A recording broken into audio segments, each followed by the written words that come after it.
Well folks, this is my website which shows some animations. Some features are packed with animations, others not so much. As you can see, this is the home screen. We have a background image which is fixed, can't be moved. In the center we have some text which explains all the animations in the website, and on the right hand side we have a scroll bar that, just in case I have too much animations and write about them, we can scroll down and see the rest of it. At the top here we have a navigation bar. As you can see, it's diagonal and has a gradient working from the center outwards. When we hover over the words, the gradient changes from opposite colour. The plan was to get the whole box to change gradient instead of just the writing, but Dreamweaver has other plans, so we'll roll with that. It still works, it's still an animation, like there's no problems whatsoever with it. There is no other real animations on this page, so we'll move on to the next page, the Screencast. As you can see, the link works. The video is coming up right here. If we play the video, it should work. As you can see, it's working now. No problems. We'll just pause that there. No need to listen to the rest of that, right? There's no other animations on this page because basically I don't know what else to animate on a video when making it look weird. So plain and simple, there we go. Last we have the contact us, just to show how do you get in touch with us. So as you can see, click into it. Web page works. Like I said, again, links work. The text explain our get in touch policy. We don't have one. And the image of a gorgeous team that was worked really hard behind the website. Now, as you can see, if I hover over the image, it gets bigger, so you can see that gorgeous face. Damn. Yeah.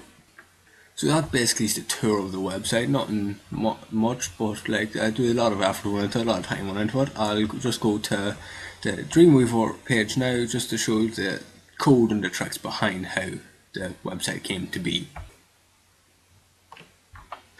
Now, here we have the source code for the index page, the home page. As you see at the top here, we have the title, Economorphic Animations. We have the reference link in the head to the CSS style sheet. Down below here we have a div called container, which had to be put in to allow the positioning of the scroll bar to be done correctly, which I'll show you now on the website itself. Let me just do that. Okay, so here we are again. Originally the scroll bar was going to be placed at the side here if the text required it, so you can see the rest of it, but I created the container div which stretches the whole way around the screen so that the scroll bar can be at the side here with a simple thing called overflow, which will be explained later. Now, just to go back to the coding, continuing on, we have the div ID navbar with unordered list for the navigation menus. As you can see, the home, Screencast and contact us with the links written for them. As we move down the page, you'll see that we have another div content, which is basically the green box in the center of the web page. It's the heading of animations and the relevant text in different paragraphs. Scroll down more the page, that's that for the home page, the index page. Moving on to Screencast, and as you can see with the title Screencast, the reference to the style sheet, we have the div ID, containers, we have the navbar, same layout as well, we have content. But as we scroll down the page, we'll see that there's another div different to the home page called vidlink, which is the container for the video. Here's the coding to get the video in. We have iframe with the width and height stated. We have the source where you can find it on the internet, and we close it off. That's that for Screencast page. On the final page, we contact us. We have similar to previous pages. Yeah, with container, we have the navbar, we have the navigation menus, and unlike those we have in the content, which is the green box, we have a space down. I'll show you why in a minute, and we'll have text, we'll have space break, and we'll have another div ID called picture, which is where the picture is going to be. The image source, which is where the picture can be found, is stated. What the alternative way to it'll come up on the page if the actual picture can't come up, it'll be called staff, and the width and height is stated also. I'll just show you now on the actual website why there is a line break between the paragraph text. Just give me one moment. So here we are back again on the website page. You can contact us. The reason we have the line spacing is because that if we didn't, the text will be up in the top corner here, which won't do, it doesn't look well, so we move it down a bit, and then between that we move another line spacing, so when the picture increases in size, it doesn't block the text. Simply, that's basically it. Now for the style sheet, it's going to be the same for all three web pages, so it's only have to run through it once. Like at the top here, we have the container div, which will style all container divs with ID container. We have display and block, we have the height and width specified, and like I said, we have overflow here, which, like I said, I'll explain now, which is that on the home screen, it allows us to have a scroll bar here. It says overflow scroll, which means that when you scroll down, it will move this text up here, and it'll scroll up instead of moving the whole background image and everything as well, which I didn't want to do. That's basically that. Now go back to the style sheet.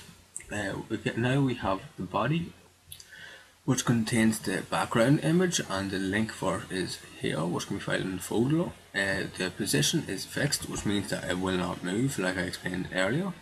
Going down now, we have the navigation bar, right? We have the height stated, we have the width stated, and we have the margin left and right, so that it ends up in the middle perfectly. And we have the margin top auto, which means that it will adapt itself to the current screen size. Now, the navbar list here is the boxes in the navigation bar. The height and width are specified. Notice that the height is the same as the height of the navigation bar itself, just to have consistency here, just make it look well. We have the font size of the text stated. We have the float to the left, which means that it'll stick to the left hand side of the div. We have display inline, which means that it's going to go across the page instead of down the page, which is block. We have the margin top is 0, and margin left and right is going to be 5. We have text align in the center, which means in the box that the text is going to be sitting in the center. We have the border top right radius 25 pixels. That means on the top right hand corner we're going to have a circle radius of 25. We're going to do that first. That gives us the round corner, and on the bottom left we have the same, which gives us a diagonal looking box. We have the line height of 50 pixels, which is meant to, like you see in the web page here, it's meant to mean that when I hover over this, I can click the area around the text, so I can go on to the next web page instead of just having to hover over text, but something went wrong and I can't do that. Anyway, let's go back to the style sheet. If we scroll on down a little bit, we can see that the background, this is the gradient style, this is the different browsers that I can be used on, just to cover myself, so I can be used on all web browsers. The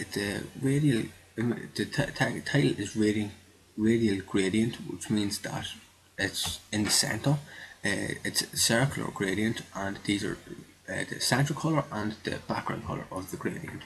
If we scroll on down further, we see that the navbar list A, which is the anchor, this is the text itself. The color is white.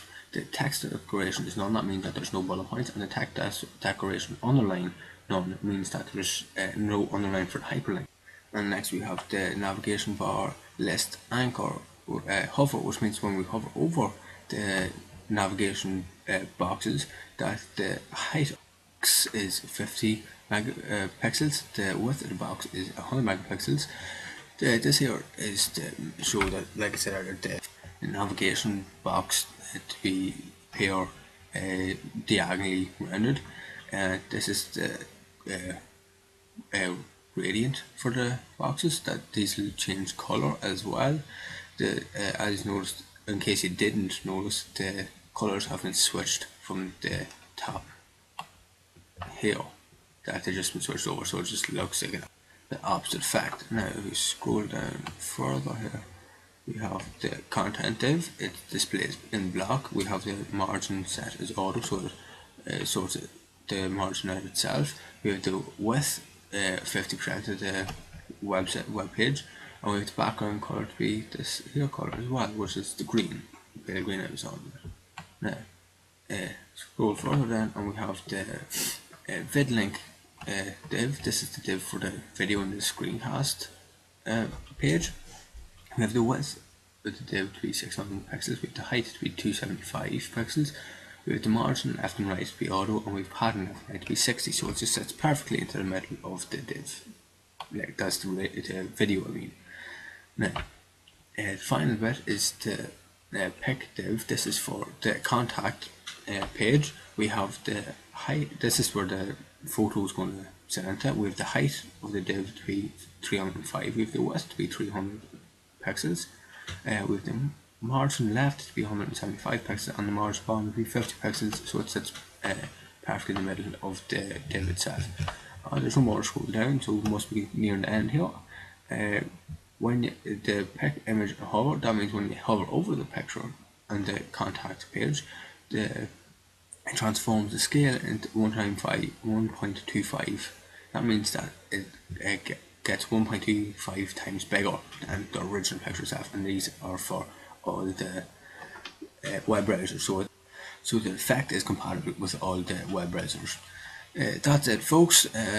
Thank you for staying this long to watch it, really appreciate it. Like I said, on the Looney Tunes at the end of it. That's all, folks. Good luck. Thank you. Bye.